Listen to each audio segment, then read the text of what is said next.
Olá pessoal, tudo bem? Eu sou o Omar e estou falando aqui do portal da UP. E hoje a gente vai dar seguimento à terminologia em instrumentação. Seria a parte 2. Ok. Para concluirmos a parte 1, eu preparei um adendo ainda a ser dado nessa parte 2. Mas, enfim, na parte 2, nós temos aqui um assunto que já foi comentado na aula 1, mas a gente vai começar a falar um pouco mais detalhadamente. Aqui a gente tem um diagrama, né, de controle de um processo, e isso aqui é o que a gente chama de malha fechada. Você percebe, através de um sensor, o desvio que está havendo no processo, manda para um controlador, esse controlador faz uma comparação, faz a correção e manda para o atuador. O atuador vai mudar o processo para que a resposta, a saída, seja conforme o que se deseja.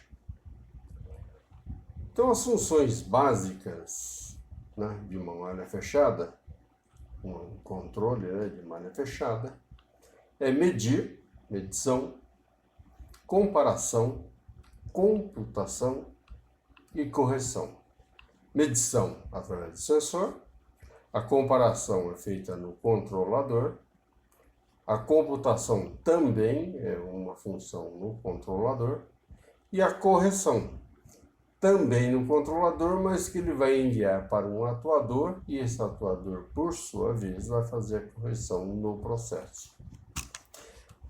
De uma forma bem simplificada, isso daí a gente pode usar um exemplo de um chuveiro quando você toma banho.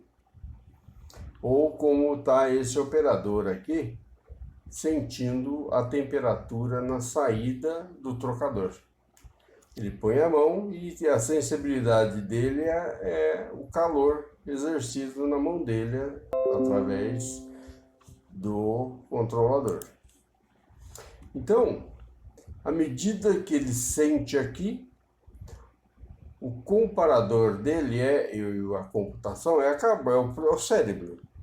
Ele tem esse dado, né, essa sensibilidade no cérebro dele, é onde imediatamente ele já vai dar uma resposta, esfriando ou aquecendo o produto que origina a saída lá de quente ou frio. Isso aqui já foi comentado na aula 1 de instrumentação. Na aula 1 de instrumentação tem aqui uma imagem dessa aula, né? E isso já foi apresentado lá, conforme vocês estão vendo aqui, ok? Já comentamos lá também. Na aula 2, nós falamos sobre a simbologia. E além de falar sobre simbologia, a gente ilustrou para demonstrar para vocês que existe comunicação entre os instrumentos, tanto na simbologia, como vocês veem aqui, pode ser elétrica, pode ser com ar comprimido, pode ser um sinal analógico de computador, através de um protocolo, etc. Então aqui você tem uma imagem, então você já sabe que tem que fazer uma comunicação entre eles, e isso fisicamente significa fios, cabos, eletrodutos, calhas, sinais de ondas, né, como é o Wi-Fi, por exemplo, etc. Bom, também Essa aqui é uma imagem da aula 2, ok? Já na aula 3, nós iniciamos falando sobre capacitância e iniciamos o assunto da terminologia. A capacitância é muito importante porque é uma hierarquia profissional. No nosso caso aqui, nós pensamos em projeto. Mas isso não quer dizer que o que falamos é somente para projeto, serve para qualquer área técnica, nesse caso, dentro da instrumentação. Um instrumentista, um programador, um supervisor, um engenheiro, etc. Mas, no caso projetista, nós fizemos a apresentação de uma tabela hierárquica e dizendo cada função dela, o que executava, quais eram os níveis de responsabilidade dentro de cada função. Bem, também, se vocês virem o vídeo da aula 3, vocês vão ter informações mais detalhadas. Ok. Na parte de terminologia, que seria a parte 1 já na aula 3, nós falamos sobre alguns protocolos de comunicação. Falamos sobre estruturas funcionais para controle de instrumentação. Falamos alguma coisa sobre como são os cabos de instrumentações, que tipos de sinais que você tem, se você tem sinal 4 a 20, se você tem sinal 3 a 15 PSI, se você tem sinal on-off de binário 0, 1. Então a gente falou sobre os tipos de sinais e como que isso é transmitido, se é por fio, Wi-Fi, etc. Mas foi comentado isso na parte 1 da aula 3. Ok. Eu achei interessante, por isso que eu comentei sobre o adendo no início, porque lá uma das principais coisas que a gente tem que saber é que a rápida evolução de desenvolvimento dos controles automáticos requer um pessoal de operação, manutenção e projeto que tenham firme compreensão das implicações físico-matemáticas da teoria de controle. Justamente por isso é que quando iniciamos as nossas apresentações, a primeira coisa que fizemos foram aulas de matemática, trigonometria. Depois mexemos com medições, como se fazia, como se interpretar, polegadas, milímetro, etc. Daí, passamos alguma coisa sobre resistência de material, resistência de materiais, né? E aí partimos para a perda de carga em tubulação, que é um campo muito grande e a instrumentação está diretamente envolvida nisso. Agora, esse adendo é mais para que vocês tenham uma ideia de como o mercado solicita um profissional dessa área. No caso, vamos falar de um projetista, mas um instrumentista não vai ser diferente, um engenheiro não vai ser diferente, um supervisor, um encarregado. Todo mundo que está ligado na área de instrumentação tem que ter noções básicas de tudo dentro da instrumentação, que é um campo que abrange muitas tecnologias. Mas especificamente para o projeto, que abraça outras funções, a gente tem aqui, sobre uma vaga, elaborar entregáveis, documentos, né, de disciplina tais como desenvolvimento e detalhamento de projeto nas áreas de instrumentação e automação. Analisar o escopo de projeto, aquilo que foi solicitado, né? Pesquisar e levantar as informações preliminares, sempre vai estar citado no escopo, se é uma área classificada, se é uma área específica, o tipo de cuidado que você tem que ter dentro dessa área, etc. Elaborar plantas de locação de instrumento. Claro, você vai ter que fazer planta para poder localizar seus instrumentos. Detalhes típicos de instalação, óbvio, existem esses documentos para cada instrumento. Tá? Painel de lista de materiais, e lista de materiais, logicamente, todos os painéis, as suas devidas listas, os componentes que o integram. Tá? Arranjo dos painéis, automação, diagrama de interligação, tem que ter, senão você não vai saber ligar que ponto a outro a que ponto. Você tem que conhecer isso daí. Lista de cabos, análise técnica de diagramas funcionais. É aí que está uma parte dentro da terminologia que a gente precisa saber. O que é um diagrama funcional? Então, funcionalmente, como é que se comporta, como é que se faz isso? Então, se você não tiver essa noção, você não consegue fazer um diagrama funcional e interpretar o que você necessita em termos de documentação. A arquitetura de sistemas de automação e especificações técnicas. Isso aí foi apresentado na aula 2. Lista de instrumentos, relação de I/Os, que são as entradas e saídas dentro dos painéis de campo, painéis de interligação principalmente. Né? Lista de equipamentos de automação. Lista dos memoriais descritivos. Cada instrumento, cada componente que você pôs para atender o escopo. Arranjo da sala de controle. É um desenho de localização e disposição de toda a instrumentação, como se você vai visualizar isso, suas telas sinóticas, o que é necessário. E diagrama de malha é o mais importante. Cada loop, né, cada controle tem uma malha, e essa malha tem que ter todos os detalhes necessários, mais seus diagramas funcionais e diagramas de interligação. Então, gente, vejam só, isso aqui é uma solicitação de emprego, uma vaga de emprego para a área de projeto. É feito para engenheiros, os pré-requisitos. Nesse caso, ele pediu ensino superior, mas o ensino técnico também resolve isso. O ensino superior hoje é uma qualificação de mercado, né? Quem tem melhores chances. Mas isso não quer dizer que o técnico não o faça, tá ok?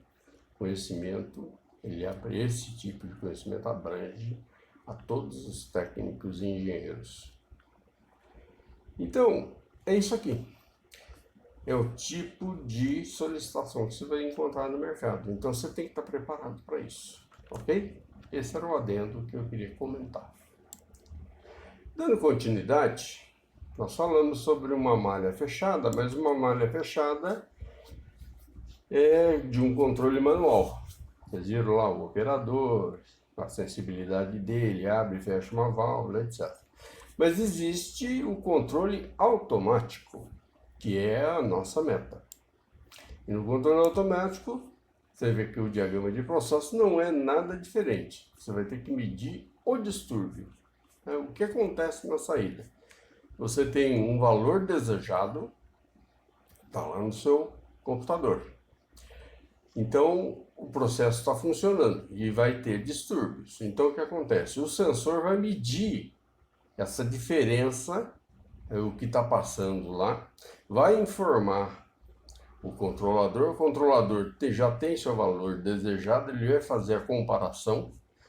E em função dessa comparação, ele vai dizer se tem que corrigir ou não o processo. Se tiver que corrigir, já vai um sinal que é calculado, e esse sinal calculado depois é emitido a um atuador no processo, que vai fazer essa correção. E isso é constante. Agora, por favor, vamos ao próximo passo, né? que é exatamente o que nós estamos comentando. O controle automático é aplicado para deixar mais eficiente e segura a manufatura e utilização do produto. Você pode estar fabricando ou simplesmente utilizando um produto num outro produto, uma manufatura. Aqui tem toda essa descrição, né, de elementos de controle automático, exatamente o que nós acabamos de falar. Bem, dando sequência,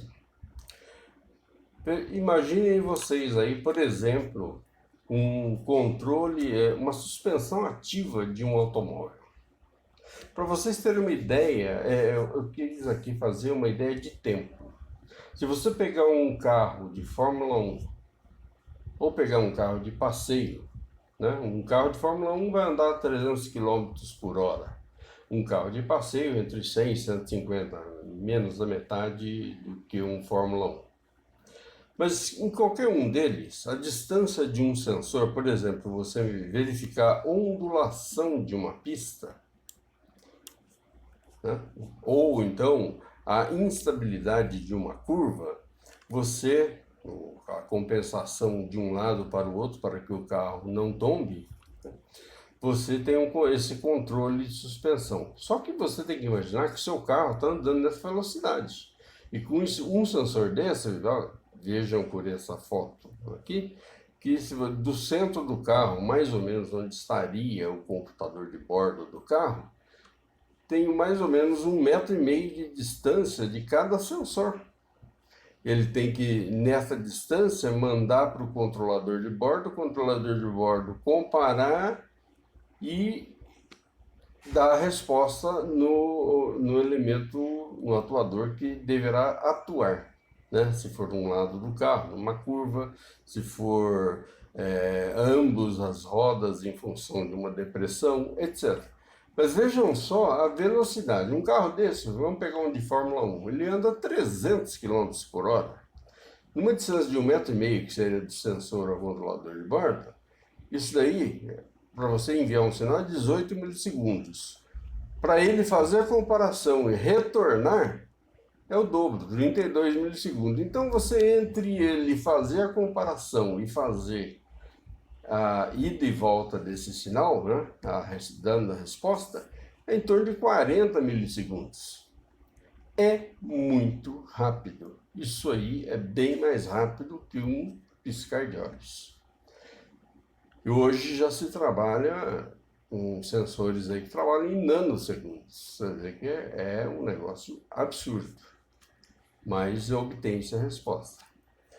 A seguir eu vou fazer uma apresentação aqui para vocês de um vídeo sobre essa suspensão automática, para vocês terem uma noção mais adequada, melhor do que a que eu estou falando. Vejam só.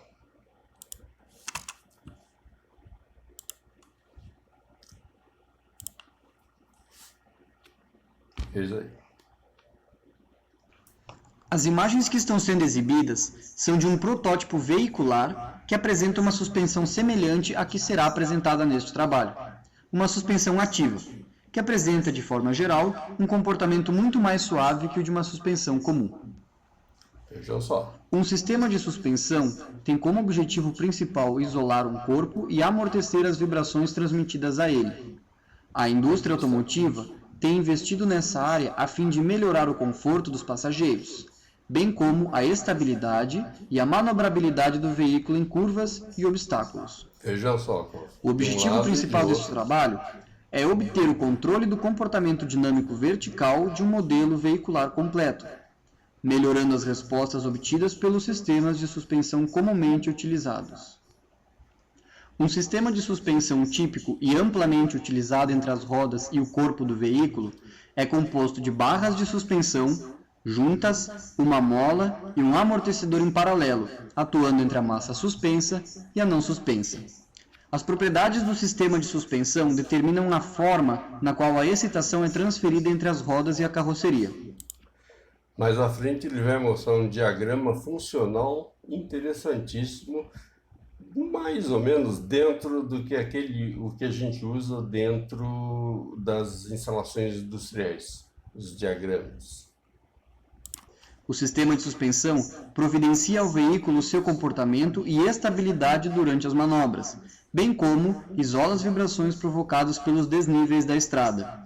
As propriedades cinemáticas do sistema de suspensão afetam o esterçamento do veículo, bem como a distribuição da transferência. Vocês estão vendo que a gente comentou sobre a velocidade e as respostas aos sensores para poder fazer essa estabilidade. De carga longitudinal e transversal em situações de curta duração. A função das molas é suportar o peso da carroceria e a isolar da vibração causada pela excitação da estrada e pelas manobras, que afetam o conforto vibracional. Da mesma forma, a função das molas é isolar a roda das excitações causadas pelo movimento da carroceria, que afeta a dirigibilidade do veículo. A função do amortecedor é diminuir as vibrações da carroceria e das rodas. Vocês vejam que é um conjugado de componentes aos quais você vai ter que fazer um único controle. A suspensão ativa é uma tecnologia automotiva que controla os movimentos verticais provenientes das rodas através de um sistema eletrônico. Ao contrário do sistema de suspensão comum, que trabalha de acordo com a rodagem, a suspensão ativa corrige as imperfeições da pista com maior eficiência, que por sua vez dá mais estabilidade e desempenho ao veículo, seja em curvas, aceleração ou frenagem, e facilita o controle do motorista. Na prática, utilizam-se atuadores eletrohidráulicos para aplicar as forças de controle. Vejam só, nossa instrumentação. Por outro lado, as limitações físicas impostas ao atuador pela geometria do veículo ou seu custo podem tornar esse conceito inviável. Por esta razão, tem havido um interesse em explorar a possibilidade de melhorar o desempenho do isolador, modulando as características de elementos passivos, tais como molas e amortecedores. Nas suspensões semiativas, a ação de controle está em ajustar o fator de amortecimento. Portanto, denomina-se semiativo o controle cuja ação é realizada sobre um componente. Um set point que as 4 rodas vão ter que trabalhar sobre esse fator. No caso, o amortecedor. O veículo sofre os efeitos do controle ativo do fator de amortecimento.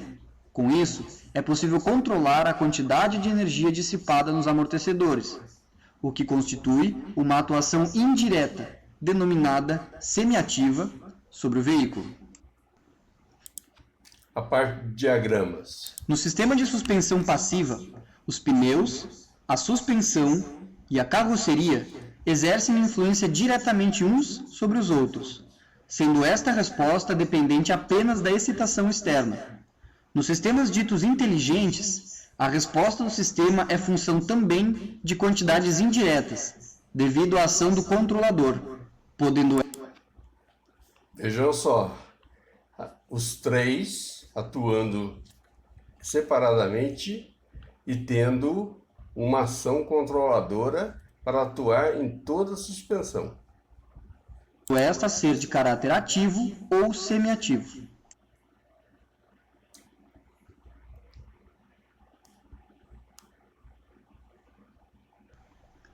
O trabalho desenvolve um controle de suspensão ativa e avalia o comportamento dinâmico de um modelo veicular completo, isto é, com 7 graus de liberdade, levando em consideração os 3 movimentos principais da carroceria em termos de aceleração. Aquela análise das distâncias e em função da velocidade. Aqui a aceleração. A elevação, o balanço e a rolagem.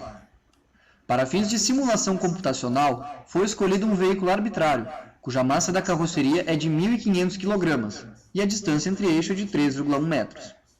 Este veículo sofre excitação devido ao perfil da estrada, sendo aqui adotados um perfil senoidal e outro randômico. A programação para a implementação do modelo foi feita no software MATLAB e integrado com o sistema de controle ativo desenvolvido no Simulink. A representação de um modelo completo com 7 graus... Aí estão as distâncias dentro daquele modelo que ele especificou, de 1,5 tonelada e de 3 liberdade metros. será construída agora. O movimento, quando em torno do eixo X, é chamado de rolagem.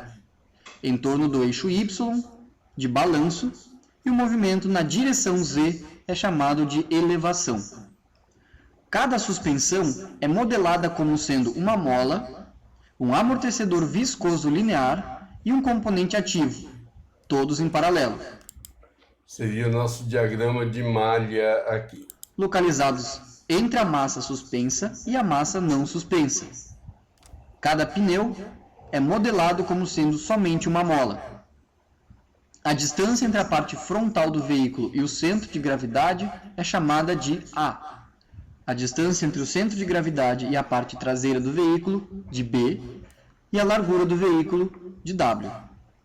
A massa suspensa é capaz de sofrer movimentos de rolagem, balanço e elevação, enquanto as massas não suspensas podem apresentar apenas um movimento vertical em relação à massa suspensa.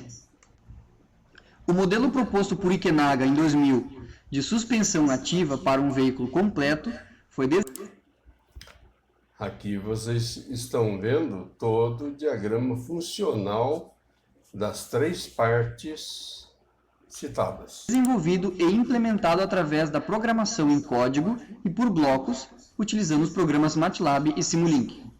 O mesmo utiliza um esquema de realimentação filtrada interna, mais uma transformação desacopladora na entrada, de forma a reduzir as acelerações de elevação, balanço e rolagem, como parâmetros associados à qualidade vibracional de um veículo. O amortecimento Skyhook das velocidades de elevação, balanço e rolagem, através de um laço externo, auxiliam na resposta das baixas frequências.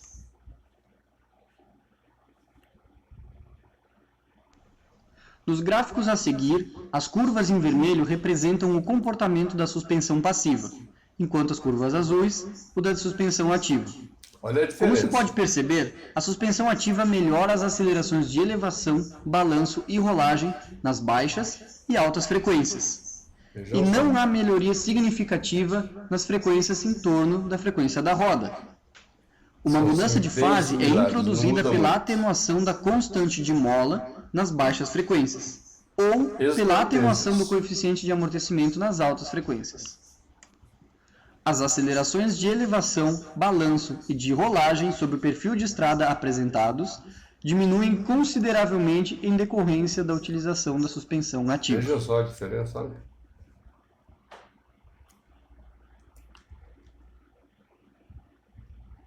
Gente, é isso. Eu achei esse filmezinho bastante interessante para atender a parte do nosso comentário. E mais à frente nós teremos, hoje nós fizemos essa apresentação, né? E também podemos citar aqui que atualmente em automóveis existem sistemas de frenagem, né? Um CAN e radar, para evitar colisões e muitas outras funções de controle similares. Assim, é necessário que exista um loop de malhas. Vocês viram que mesmo na automobilística ele criou o seu loop e os seus diagramas funcionais e de interligação de um controle fechado, que opera sem intervenção do elemento humano, medindo continuamente o valor momentâneo da variável, né, e comparando com o valor desejado e utilizando a possível diferença para corrigir ou eliminar a diferença existente. É o que a gente tinha hoje para comentar. Mais à frente, nós vamos comentar sobre atrasos e tempos no sistema de controle. Mas isso antes de falar sobre algum outro tipo de controle. E o próximo nós vamos falar sobre uma máquina de papel, ok? Fica aqui o nosso agradecimento pela atenção de vocês. Gostamos demais da visibilidade que está tendo. A gente tem acompanhado isso na nossa página e continuamos sempre com nossos exercícios de lógica, de matemática, de visibilidade, né? Dentro dos questionamentos que apresentamos ou das notícias de mercado de trabalho e vagas, e sempre contando com o interesse de vocês, que a gente tem visto estar sempre crescendo. Agradecendo antecipadamente, muito obrigado. Estamos aqui para quaisquer dúvidas e também receber tanto críticas como ideias de apresentação, ou quem sabe vocês apresentar juntamente conosco. Muito obrigado novamente. Um abraço, PT, saudações.